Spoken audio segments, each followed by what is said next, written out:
ഇന്നത്തെ സംഭവത്തിന് ശേഷം പതിവ് പോലെ അടുത്ത ദിവസവും ഞാനും അനിതയും രാഹുലിൻ്റെ ബൈക്കിൽ കടയിൽ പോയി. അങ്ങോട്ട് പോയപ്പോൾ ഞാനും തിരിച്ചു വന്നപ്പോൾ അനിതയും രാഹുലിനോട് ചേർന്നിരുന്നു. പതിവ് പോലെ അന്ന് രാത്രി രാഹുൽ ഗ്രൂപ്പിൽ മെസ്സേജ് അയച്ചു. എന്നാൽ എൻ്റെ മനസ്സിൽ മുഴുവൻ വേറൊരു കാര്യമായിരുന്നു. അതുകൊണ്ട് രാഹുലിൻ്റെ മെസ്സേജ് വന്നപ്പോൾ തന്നെ ഞാൻ പറഞ്ഞു, അനിതയുടെ ഒരു മാമി ഹോസ്പിറ്റലിലാണ്, ഞങ്ങൾ അങ്ങോട്ട് പോകുക, നീ ഇനി മെസ്സേജ് അയക്കണ്ട എന്ന്. രാഹുൽ ഓക്കെ പറഞ്ഞു. എന്നിട്ട് ചോദിച്ചു, ഞാൻ കൊണ്ടാക്കണോ എന്ന്. വേണ്ട, അവളുടെ മാമനുണ്ട്. ഇതെല്ലാം അനിത കാണുന്നുണ്ടായിരുന്നു.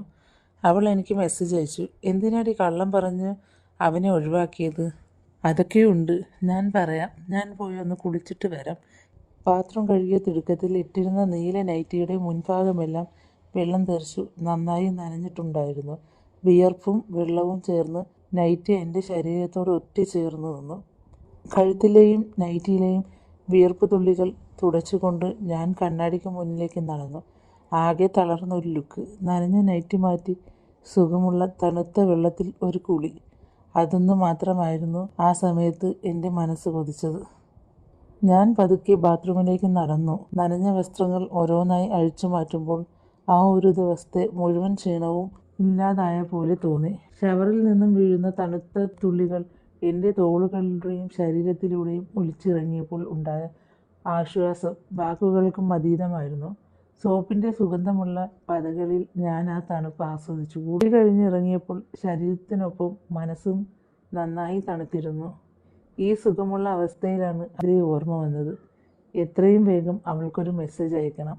മനസ്സ് തിടുക്കം കൂട്ടി അലമാരയിൽ നിന്നും കട്ടി കുറഞ്ഞൊരു ബനിയനും ഒരു സാധാരണ പാവാടയും മാത്രമാണ് ഞാൻ കയ്യിലെടുത്തത്. വസ്ത്രങ്ങൾക്കുള്ളിലും അനാവശ്യമായ ഇറുക്കങ്ങളെല്ലാം ഒഴിവാക്കി തികച്ചും സ്വതന്ത്രയായി ഇരിക്കാനാണ് ഞാൻ ആഗ്രഹിച്ചത്. മുടിയിലെ നനവ് പൂർണ്ണമായും മാറുന്നതിന് മുമ്പ് തന്നെ ഞാൻ ബെഡിലേക്ക് വന്നിരുന്നു. ഞാൻ അനിതയുടെ ചാറ്റ് ബോക്സ് ഓപ്പൺ ചെയ്ത് മെസ്സേജ് അയച്ചു. ഡി, ഞാൻ കുളി കഴിഞ്ഞു, നീ എന്തെടുക്കുക? ഉടനെ തന്നെ അവളുടെ മറുപടി വന്നു. ഞാനും കുളി കഴിഞ്ഞ് ബെഡിൽ കിടക്കുമായിരുന്നു. നീ എന്തിനാടി രാഹുലിനോട് കള്ളം പറഞ്ഞത്, അവനെ ഒഴിവാക്കിയത്? എനിക്കൊന്നും മനസ്സിലായില്ല. ഞാൻ ഫോൺ നെഞ്ചോട് ചേർത്ത് പിടിച്ചു ഒരു നിമിഷം ആലോചിച്ചു.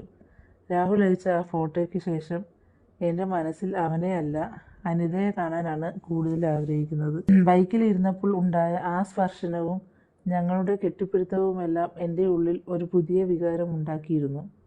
ഞാൻ ടൈപ്പ് ചെയ്തു, രാഹുലിൻ്റെ കൂടെ ഉള്ളപ്പോൾ കിട്ടുന്നതിനേക്കാൾ സന്തോഷം എനിക്ക് നിൻ്റെ കൂടെ ഉള്ളപ്പോഴാടി.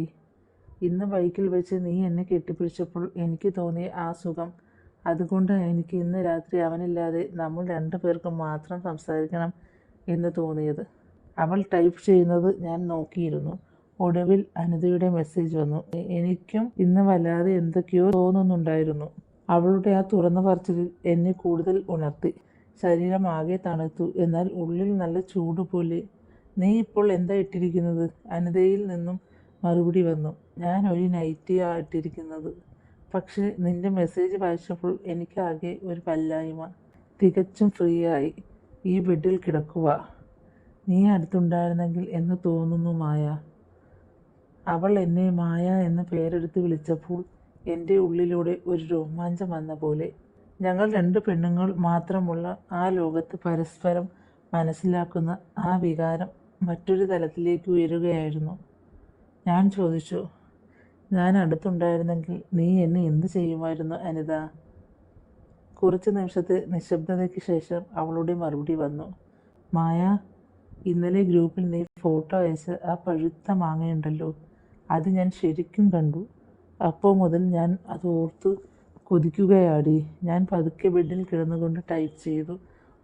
എനിക്കറിയാം, പക്ഷേ അനിത, എനിക്ക് വേണ്ടത് നിൻ്റെ ആ പച്ച മാങ്ങയാണ്. പഴുത്തതിനേക്കാൾ എനിക്കിപ്പോൾ കൊതി നിൻ്റെ ആ പച്ച മാങ്ങയോടാ. അപ്പുറത്ത് നിന്ന് പെട്ടെന്ന് തന്നെ റിപ്ലൈ വന്നു. അയ്യോടി, അപ്പോൾ നിനക്കും എന്നെപ്പോലെ തന്നെയാണല്ലേ? എങ്കിൽ പിന്നെ എന്തിനാ നമ്മൾ മടിക്കുന്നത്? ഈ പച്ചമാങ്ങ മുഴുവനായി നിനക്ക് തരാൻ ഞാൻ തയ്യാറാണ്. നീ എപ്പോൾ വേണമെങ്കിലും ഇത് വന്ന് പറിച്ചോളൂ. അവളുടെ ആ മറുപടി എന്നെ ശരിക്കും വട്ടാക്കി കളഞ്ഞു. ഒരു പുരുഷനേക്കാൾ ഞങ്ങൾ രണ്ടുപേരും പരസ്പരം ആഗ്രഹിക്കുന്നത് ആ രാത്രിയിലെ ചാറ്റ് ഞങ്ങളെ ബോധ്യപ്പെടുത്തി. ഞാൻ വീണ്ടും ചോദിച്ചു, അതിനൊക്കെയുള്ള ധൈര്യം നിനക്കുണ്ടോടി? നേരിട്ട് കാണുമ്പോൾ നീ ഇങ്ങനെയൊക്കെ പറയുമോ? അപ്പുറത്തു നിന്നും കുറച്ചു നേരം മറുപടിയൊന്നും വന്നില്ല. അവൾ എന്തോ ആലോചിക്കുകയാണെന്ന് എനിക്ക് മനസ്സിലായി. പെട്ടെന്നാണ് അവളുടെ ആ മെസ്സേജ് വന്നത്. പിന്നെന്താ, എനിക്ക് നല്ല ധൈര്യമുണ്ട്. അതുകൊണ്ട് നാളെ നമ്മൾ കടയിൽ പോകുന്നില്ല. ഞാൻ നാളെ രാവിലെ 10 മണിക്ക് ശേഷം നിൻ്റെ വീട്ടിലോട്ട് വരാം. ആ സമയത്ത് നിൻ്റെ വീട്ടിൽ ആരും കാണില്ലല്ലോ, അല്ലേ?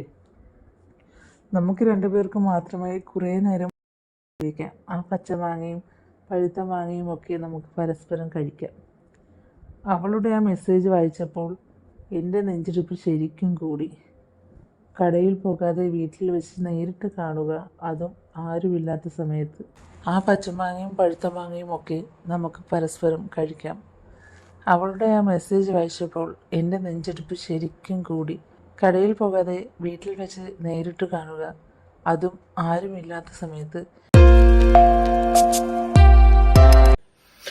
എല്ലാവരും നമസ്കാരം. ഞാൻ ഡോക്ടർ ഹോപ്പിന്റെ അദാക്ഷൻ. സോ ഇപ്പൊ കുറച്ച് ന്യൂസ് ചാനൽസ് കാണുന്ന സമയത്ത് അബിൽ ദേവ് കുറച്ച് അലിഗേഷൻസ് പറയുന്നതായിട്ട് ഞാൻ കണ്ടു, ഹണി ട്രാപ്പിനെ പറ്റിയൊക്കെ.